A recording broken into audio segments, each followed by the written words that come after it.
Hi. ABPSC మరియు TSPSC group 1, group 2, group 3 prepare అవుతున్న అభ్యర్థులకి మనం ఆన్లైన్లో క్లాసెస్ ఇస్తున్నాం. ఈ క్లాసెస్ మీరు ఎప్పుడైనా చూసుకోవచ్చు, ఎన్నిసార్లు చూసుకోవచ్చు. టిల్ ద ఎగ్జామ్ వరకు ఈ సర్వీస్ మీకు ఇవ్వబడుతుంది. క్లాసెస్తో పాటు మనం మెటీరియల్ అందజేస్తున్నాం పీడిఎఫ్ ఫార్మేట్లో.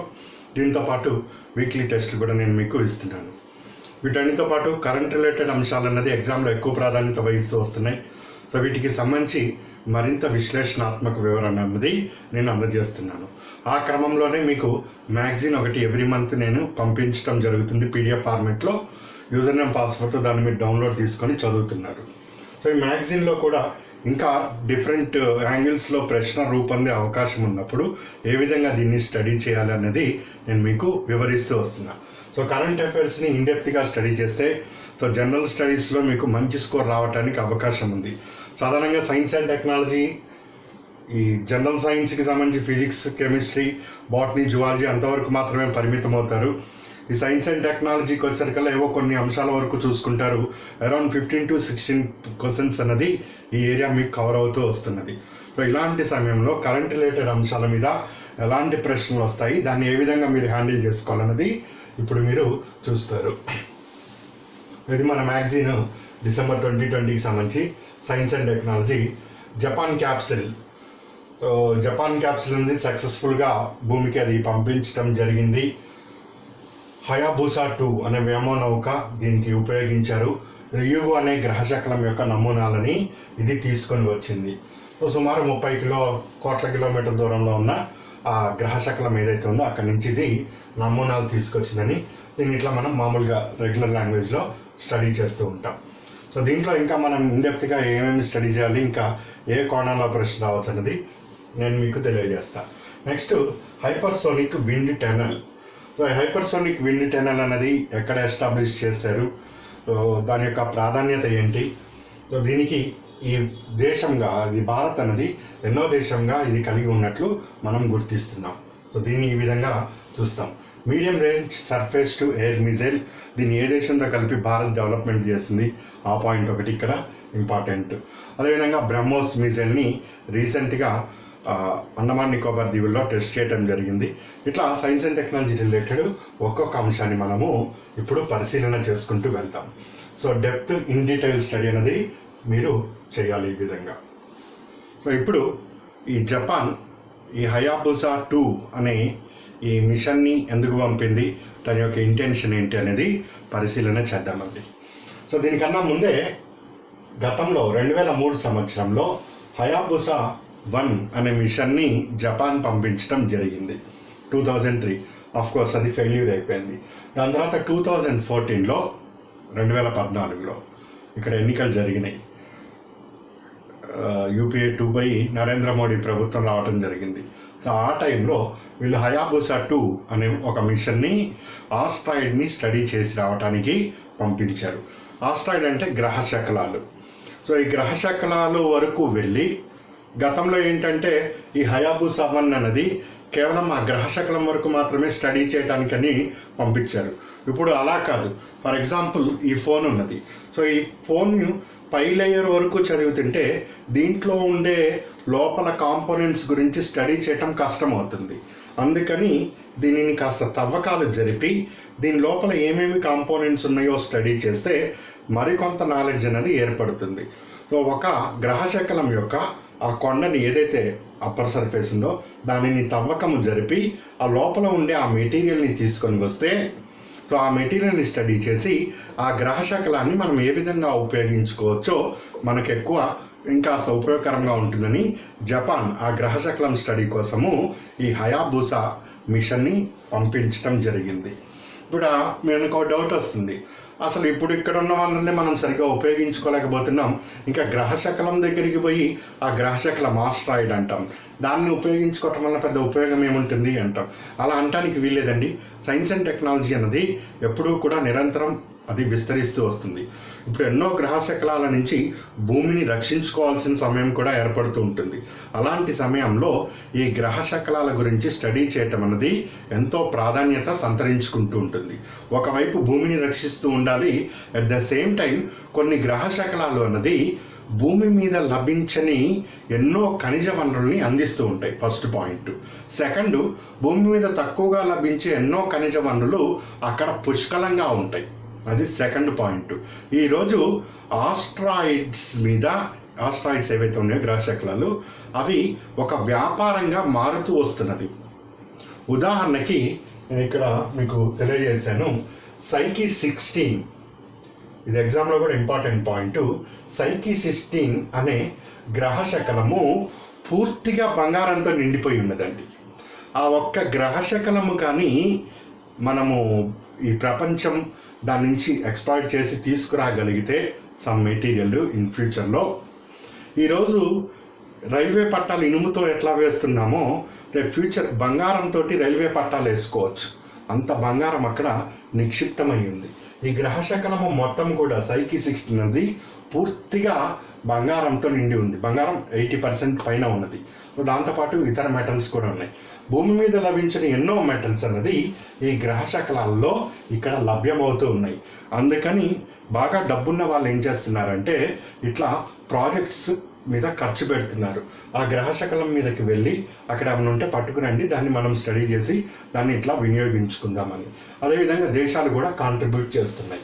ఇలా ఈ జపాన్ అన్నది దీనిని హయాబుసా 2 అనే దానిని ఇక్కడికి పంపించింది.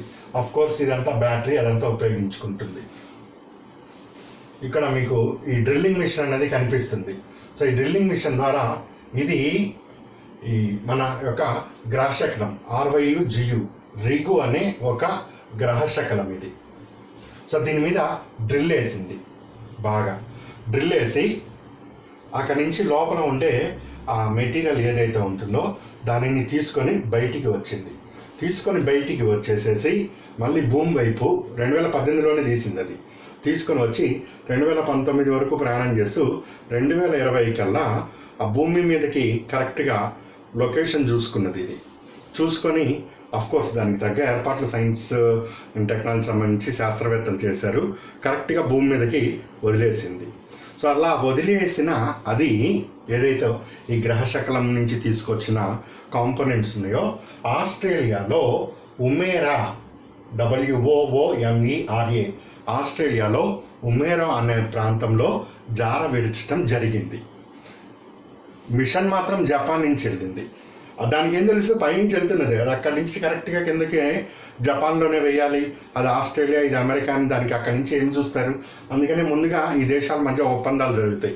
ఇలా ఏదన్నా వస్తే మీరు భయపడక్కర్లేదు, మా వాళ్ళు ఉంటారు. చాలా పెద్ద ఎక్విప్మెంట్స్ తోటి వాళ్ళు పరీక్షలు కూడా చేస్తున్నారు. అది కరెక్ట్గా ఇక్కడ ఉమేరా అనే ప్లేస్లో జార విడచడం జరిగింది. ఇక్కడ కూడా ఒక ప్రశ్న రూపొందించవచ్చు ఎగ్జామినరు. ఒమేరా అన్న ఈ కాలంలో న్యూస్లో ఒమేరా అనే పదం వస్తున్నది, ఇది దేనికి సంబంధించింది అన్నట్టుగా, లేదా ఇది ఏ ప్రాంతంలో ఉన్నది అన్న కోణంలో కూడా ప్రశ్న రావచ్చు. ఎన్నో మనం బుక్స్ చదువుతాం, అప్పుడు మనం సడన్గా స్ట్రైక్ కాదు. ఎందుకు అడిగాడో ఎగ్జామినర్ అంటే ఉమేరా అనేది ఆస్ట్రేలియా ఈ ప్రాంతంలో ఈ గ్రహశకలానికి సంబంధించిన 1 గ్రామ్, జస్ట్ 1 గ్రామ్. ఏం సరిపోతుందండి 1 గ్రామ్ అంటానికి వీల్లేదు. ఆ 1 గ్రాములోనే సైంటిస్టులు ఎన్నో అంశాలని పరీక్షించగలుగుతారు. సో ఆ 1 గ్రామ్స్ని అక్కడ అది డ్రాప్ చేసి ఇంకా ముందుకు వెళ్ళటం జరిగింది. ఇది దీనికి సంబంధించిన ఈ ఏదైతే న్యూస్ ఉన్నదో అదే ఇక్కడ చెప్తున్నాం. 2014లో హయాబుసా 2 జపాన్ లాంచ్ చేసింది, రియాగోని చేరుకుంది. సో 2020లో 1 గ్రామ్ బరువు గల గ్రహశకల అంతర్భాగాన్ని భూమిపై ఆస్ట్రేలియాలో ఒమేరా అనే ప్రాంతంలో చేరవేసింది. హయాబుసా 2 అనే మిషన్ని ప్రారంభించిన దేశం ఏది అంటే ABCD మీ ఆన్సర్ అన్నది జపాన్ వస్తుంది. హయాబుసా 2 మిషన్లో ఏ గ్రహశకలముపై జపాన్ దేశం ప్రయోగాలు నిర్వహిస్తుంది? రియగు అనే ఈ గ్రహశకలముపై ప్రయోగాలు నిర్వహించింది. హయాబుసా 2 రియాగో నుంచి సేకరించిన ఏదైతే మాస్ ఉందో సాలిడ్, అది భూమి మీద ఏ ప్రాంతంలో జారవిడచడం జరిగింది? భూమి మీద ఆస్ట్రేలియాలో ఒమేరా అనే ప్రాంతంలో జారవిడచడం జరిగింది. ఇలాంటి ఎక్స్పెరిమెంట్స్ని అమెరికా నాసా వాళ్ళు కూడా చేస్తున్నారు. ఈ బెన్ను అనే ఈ గ్రహశకలం నుంచి లోపల నుంచి కొంత సాలిడ్ని తీసుకురావాలని అమెరికా కూడా ఈ ఎక్స్పెరిమెంట్ అనేది నిర్వహిస్తుంది. ఈ ఓసిరిస్ ఆర్ఈఎక్స్ అనే మిషన్ని నాసా వాళ్ళు పంపుతున్నారు. ఓఎస్ఐ ఆర్ఈఎక్స్ మిషన్ అనేది నిర్వహిస్తున్న దేశం ఏది అంటే అమెరికా. ఏది గ్రహ శకలం అంటే బెన్ను అనే గ్రహ శకలము. సో ఇక్కడ మనకు 2 ప్రశ్నలు అనేది రూపొందుతున్నాయి. 2030 అంటే 2030 లేదా 2032 నాటికి ఏ గ్రహ శకలము మీద పరిశోధనలకని అమెరికా ఒక మిషన్ని పంపబోతుందంటే సైకి 16 అనే గ్రహ శకలము. దాని యొక్క ప్రాధాన్యత ఏమిటి అంటే పూర్తిగా బంగారముతో నిండిన గ్రహ శకలముగా ఈ క్రింది వాటిలో ఏది గుర్తించబడిందంటే సైకి. అది పూర్తిగా బంగారంతో నిండి ఉన్నదని అమెరికా యొక్క అంచనా. ఇది ఇక్కడ మనము గుర్తుపెట్టుకోవాల్సింది. ఏమేమి గుర్తుపెట్టుకున్నాం? మిషన్ యొక్క నౌక పేరు హయాబుసా 2, ఆస్ట్రాయిడ్ పేరు రిగు 2. అది ఏ ప్రాంతంలో వచ్చింది? ఆస్ట్రేలియాలో ఉమెరా అనే ప్రాంతం. అమెరికా ఏ గ్రహ శకలం? బెన్ను. సైకి 16 దేనికి ప్రాధాన్యత వహిస్తుంది? బంగారంతో నిండి ఉన్నది అనే దాంతో ప్రాధాన్యత వహిస్తుంది. సో ఇప్పుడు ఈ గ్రహ శకలాల గురించి మరికొంత ఇన్ఫర్మేషన్ని మనం పరిశీలన చేద్దాం. సో జియోగ్రఫీ మీరు ఆల్రెడీ స్టడీ చేసుకున్నారు. ఆస్ట్రాయిడ్స్ ఎక్కడ ఎక్కువగా ఉంటాయి ఆ విషయాలన్నీ మీకు ప్రాథమికంగా తెలుసు. అయినా కానీ ఒకసారి పరిశీలన చేద్దాం. సో ఆస్ట్రాయిడ్ గ్రహ శకలం అంటే సాధారణంగా వీటిని మినీ ప్లానెట్, చిన్న గ్రహాలుగానే భావిస్తూ ఉంటాడు. సూర్యుని కేంద్రకంగా